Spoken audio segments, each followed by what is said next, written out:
can I just say one thing firstly? I love the name Eat, Sleep, Boxing, Repeat.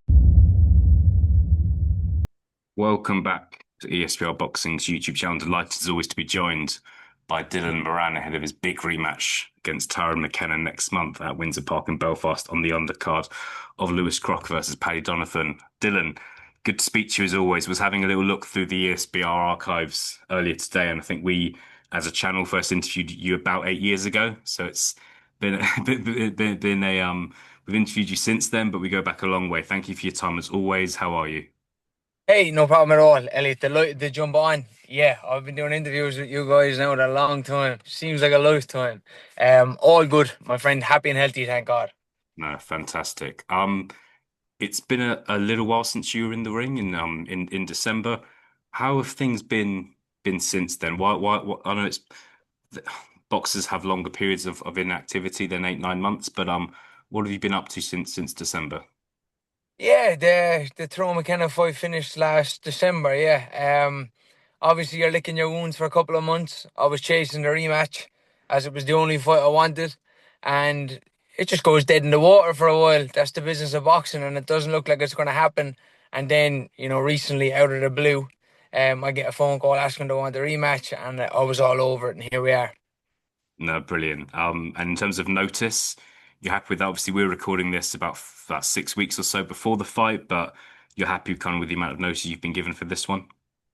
Yeah, I'm always tipping away, regardless if I have a fight or not. So not, fight camp training, but I'm always out running or I'm lifting weights or just keeping the head straight. So base fitness is always kind of there. And on top of that, things are never perfect in this game of boxing. You learn it after you've been in it for a while. So it's a case of staying ready and waiting on a call. And that's exactly what happened this time. I was all over it, as soon as it was mentioned to me. Like I said, it was the only fight I wanted. So yeah, I'm happy to be here.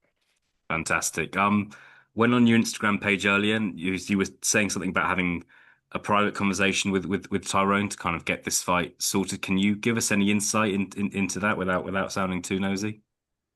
Yeah, listen, I have the ultimate respect for Tyrone, and in most cases, fighters would have no problem firing each other a couple of messages, and we're like, I'm up for the fight, are you up for it? I was like, right, let's make this happen. You have a little bit of back and forth online. The people who you want to see it, and it snowballs, and here we are.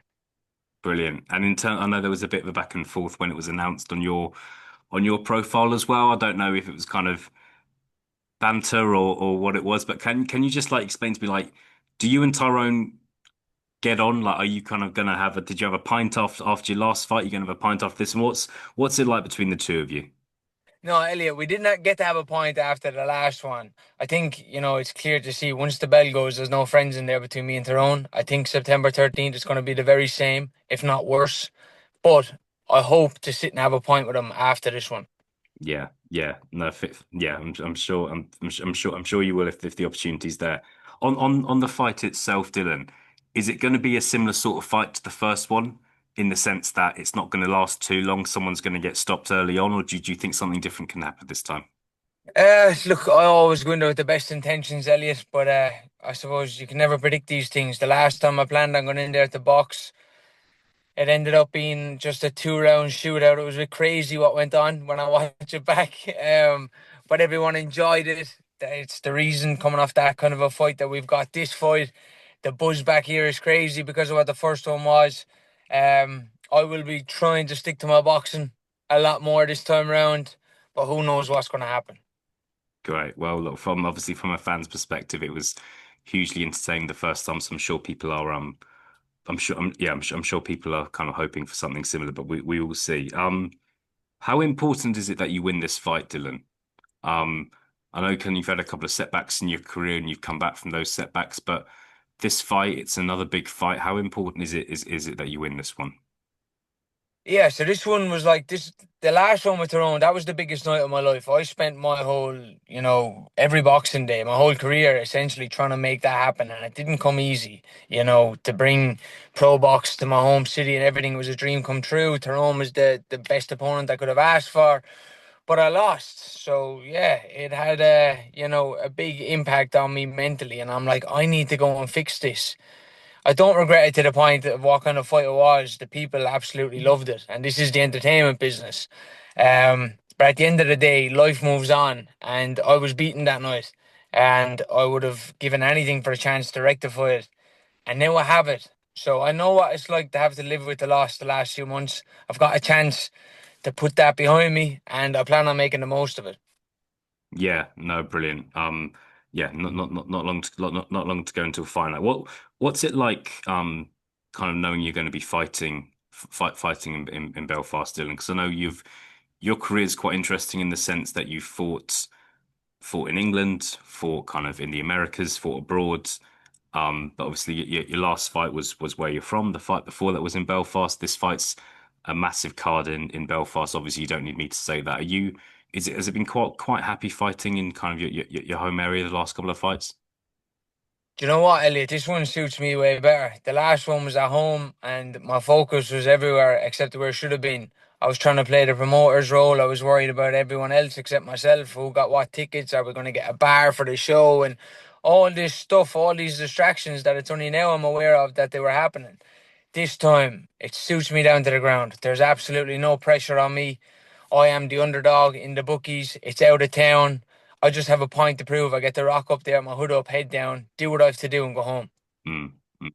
Um, what did you make of Tyrone's last fight against Harlem Eubank? Fight where entertaining fight. A lot of people thought he had a good chance, but kind of got stops in the end, got dropped a couple of times. What did you make of that fight and his performance? Did he look lesser of a fighter than he did against you, do you think? No, I thought Tyrone was boxing well. Early rounds in that fight. Harlem Eubank, I don't know his youth on his side, but he just had the speed. He had the athleticism. His feet are good. I think it was all kind of wrong for Tyrone. I knew we'd get to him eventually, but it was good to see Tyrone boxing. It shows another aspect of his game. He didn't just go out and try and steamroll him or yeah. I enjoyed the fight. Had Harlem Eubank down to win, and he did. But no, I didn't see any Mm. decline in Tyrone of any sort. As tough as ever. Yeah, fantastic. All right, brilliant. Obviously one of this kind of interview and title will be about you, Dylan, but I just did want to get your opinion on a couple of things, if that's okay. Yeah. The main event on the 13th of September, Lewis Crocker, Paddy Donovan. I'm sure you saw the first fight, saw what happened. We don't need to go into that. Can Lewis Crocker turn it around, or do you think Paddy Donovan's legitimately going to win this one this time? Do you know what, Elliot? I really like Lewis Crocker. I would love to see him pull it out of the bag. Reason being, it would create a great trilogy. Mm, But given what I seen in the first fight, I don't think you can bet against Paddy Donovan. But it makes it all the more interesting because being a boxer, this is boxing and absolutely anything can happen. So I'm really looking forward to that fight. yeah, no, brilliant. I'm sure you'll be focused on your own fight, but yeah, one of the most highly anticipated fights that we're going to see take place this year. Final question, Dylan. I'm asking you this because it's still I feel like it's still relevant to your weight division. Someone who perhaps should be at welterweight, but is fighting at middleweight once again against Chris Eubank Jr. The rematch got announced the day that we're speaking. I'm sure you've heard the news, November the 15th. Um, just your thoughts on that. Can Conor Ben get it done this time, or do you see another Eubank victory? Elliot, being honest, Conor Ben really surprised me in that first fight. Mm, What a fight that was. Um, Completely proved me wrong. I thought the weight was maybe gonna, be a bit too much for him, and I was miles off. That was one of the best fights I've watched in the last I don't know how long. And in the rematch, I will be putting my money on Conor Ben. fantastic. All right, Dylan, appreciate the honesty. Appreciate your time. We wish you all the best for September 13th. And yeah, we will catch up soon. Thank you very much. Elliot, great to speak to you. Thanks for having me.